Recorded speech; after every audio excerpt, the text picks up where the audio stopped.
Saat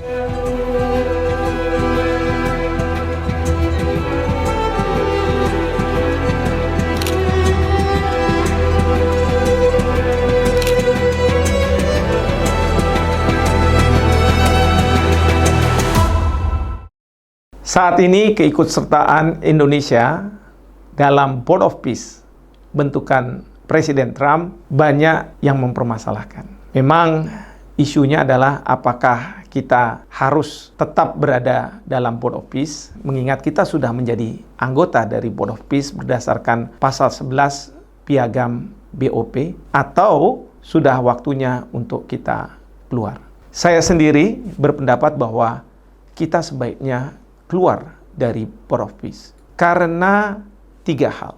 Pertama, karena Board of Peace yang dibuat piagamnya oleh pemerintahan Trump ternyata tidak sesuai dengan Board of Peace yang divisikan dalam resolusi Dewan Keamanan PBB 2803. Kedua, saya menganggap bahwa Board of Peace besutan Presiden Trump sebenarnya bertujuan untuk melanggengkan kekuasaan Israel di Gaza. Bukan sebaliknya, menjadikan Palestina di Gaza dan tepi barat menjadi sebuah negara yang merdeka. Yang kita dorong untuk terjadi, yaitu two-state solution. Bahkan yang ketiga, Board of Peace tidak mampu menyelesaikan berbagai perdamaian. Justru kalau kita melihat Donald Trump sebagai chairman dari Board of Peace yang melakukan serangan ke suatu negara. 3 hal itu akan saya bahas di sini. Pertama, saya mengargumentasikan bahwa Board of Peace yang ada di dalam resolusi 2803 ternyata tidak sesuai dengan apa yang pemerintahan Trump buat dalam piagam Board of Peace, di mana Bapak Presiden turut menandatangani. Kalau kita perhatikan di ketentuan nomor 2 dari resolusi 2803 berbunyi bahwa welcomes the establishment of the Board of Peace as a transitional administration with international legal personality that will set the framework and coordinate funding for the redevelopment of Gaza pursuant to the comprehensive plan. Kita baca baik-baik di sini. Ada 3 hal yang penting. Pertama adalah Board of Peace ini sebagai transitional administration atau pemerintahan sementara. Yang kedua, bahwa Board of Peace ini memiliki kapasitas hukum secara internasional, international legal personality. Dan yang ketiga adalah Board of Peace berdasarkan resolusi 2803 ini berkaitan dengan pembangunan kembali dari Gaza sebagaimana yang dibuat dalam comprehensive plan yang ada di dalam lampiran. Kalau kita baca di dalam pasal 1 dari piagam BOP, dikatakan di sini bahwa the Board of Peace is an international organization. Dia adalah organisasi internasional. Sementara di dalam resolusi itu disebutkan bahwa BOP mempunyai international legal capacity. Jelas ini berbeda. Secara hukum ini berbeda. International organization itu berarti Board of Peace setara dengan Perserikatan Bangsa-Bangsa. Padahal kalau kita lihat resolusi 2803, Board of Peace itu tidak dianggap sebagai international organization. Memang dia memiliki international legal capacity. Ini secara hukum internasional jelas 2 hal yang berbeda. Selanjutnya di sini dikatakan bahwa Board of Peace seeks to promote stability, restore dependable and lawful governance, and secure enduring peace in areas affected or threatened by conflict. Maksudnya apa?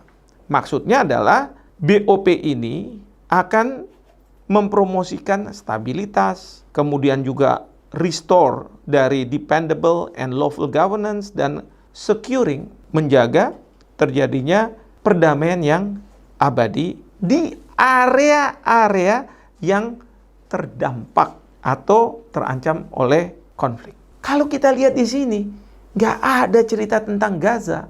Padahal berdasarkan resolusi 2803, tadi kan ada kata-kata redevelopment of Gaza. Jadi, kalau kita perhatikan pasal 1 dari Piagam BOP, maka ini sama sekali tidak mencerminkan ketentuan yang ada di pasal 2 dari resolusi 2803. Pertama, Board of Peace besutan pemerintahan Trump bukan merupakan transitional government. Padahal di 2803 disebutkan bahwa ini adalah pemerintahan sementara. Kedua, kalau kita perhatikan, di dalam piagam itu disebutkan sebagai sebuah international organization. Organisasi internasional yang punya kedudukan sama dengan Perserikatan Bangsa-Bangsa.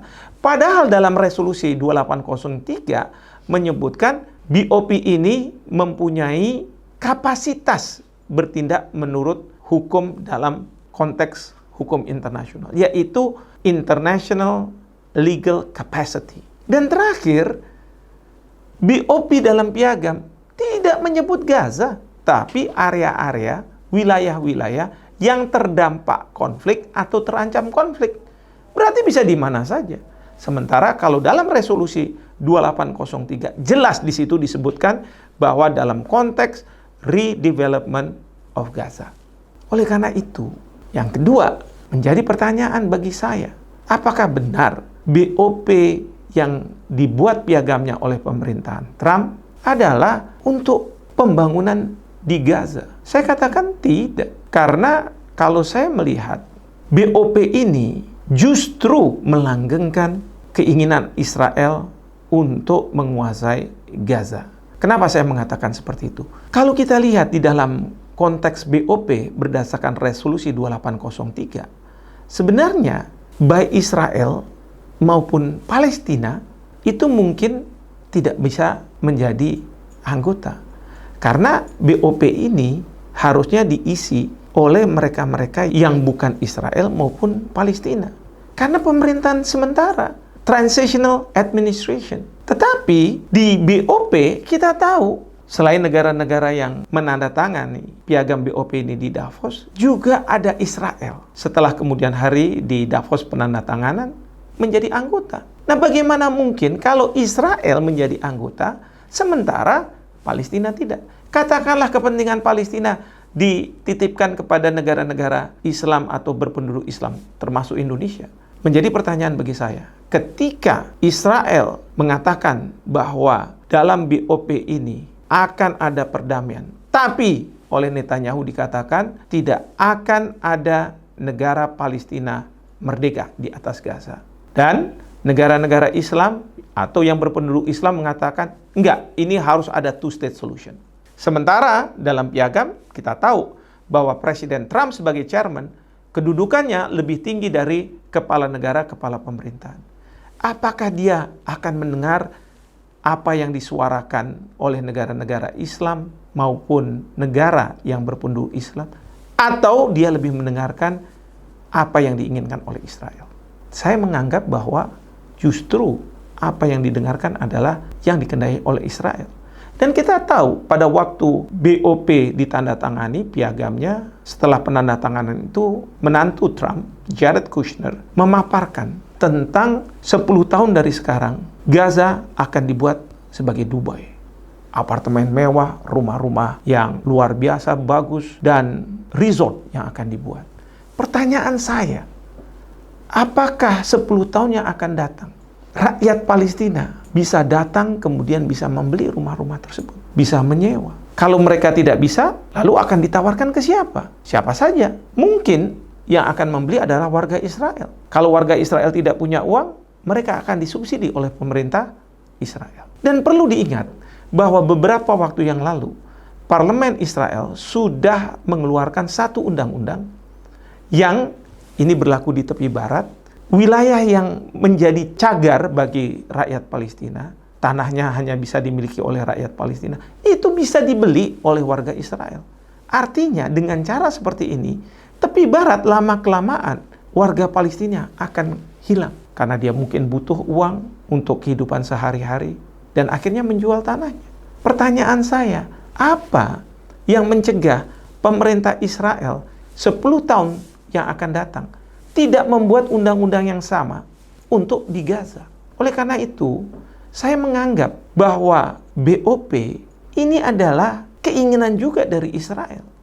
Bagaimana memang perdamaian di Gaza, tapi ketika nanti akan dilakukan hak untuk menentukan nasib sendiri yang ada di dalam comprehensive plan dan menjadi lampiran di resolusi 2803, itu diserahkan kepada rakyat Palestina yang mungkin jumlahnya tidak banyak lagi, dan mungkin rakyat Palestina merasa pada saat itu sudah pragmatis, dia bilang ya sudahlah, nggak usah punya negara sendiri, yang penting kita sudah hidup mapan, enak.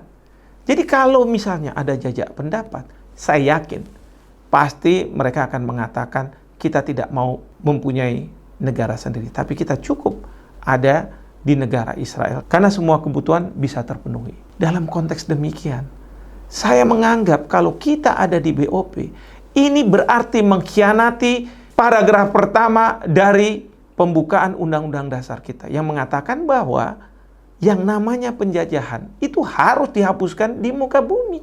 Jadi di situ saya berargumen bahwa kita sebaiknya keluar dari BOP. Dan argumen ketiga dari pendapat saya ini adalah kalau kita perhatikan di dalam pasal 1 disebutkan bahwa BOP ini akan mempromosikan perdamaian, mencari perdamaian di wilayah-wilayah yang terdampak oleh konflik atau terancam oleh konflik. Pertanyaan saya, ketika ada ketegangan antara Amerika Serikat dengan Iran, lalu kemudian Israel melakukan serangan terlebih dahulu ke Iran dan kemudian Amerika Serikat membantu, pertanyaan saya, kemana BOP? Kenapa chairman tidak melakukan sidang darurat untuk membahas masalah ini? Kenapa para anggota dari BOP tidak meminta chairman untuk membahas masalah ini di sidang darurat BOP? Dan kalau saya lihat pada waktu pertemuan pertama dari BOP, itu jauh sekali dengan pertemuan katakanlah di Dewan Keamanan PBB, di mana negara bisa berdebat, bisa menyampaikan aspirasinya. Ya walaupun mungkin saja tidak berujung pada resolusi. Tapi pada pertemuan kemarin, semua hanya memuji-muji Trump. Lalu kemudian menyampaikan komitmen bahwa mereka akan ada di BOP, tapi tidak ada perdebatan substansial dalam pertemuan tersebut. Bagaimana membicarakan Gaza? Belum lagi, kalau kita lihat di dalam struktur BOP, chairman itu sangat menentukan. Buktinya apa? Buktinya dia yang menentukan siapa yang akan duduk dalam Board of Executive. Bahkan Board of Executive untuk Gaza. Bahkan menunjuk langsung Panglima dari ISF, International Stabilization Force, Jenderal Jeffers dari Amerika Serikat. Bukan hasil pembahasan antar anggota BOP, tetapi ditunjuk langsung pada chairman. Apakah kita, Indonesia, mau tetap di sebuah organisasi internasional seperti ini? Saya yang bergelut dengan masalah hukum internasional sampai sekian tahun, merasa bahwa tidak sepantasnya Indonesia menjadi bagian dari BOP. Demikian POV saya.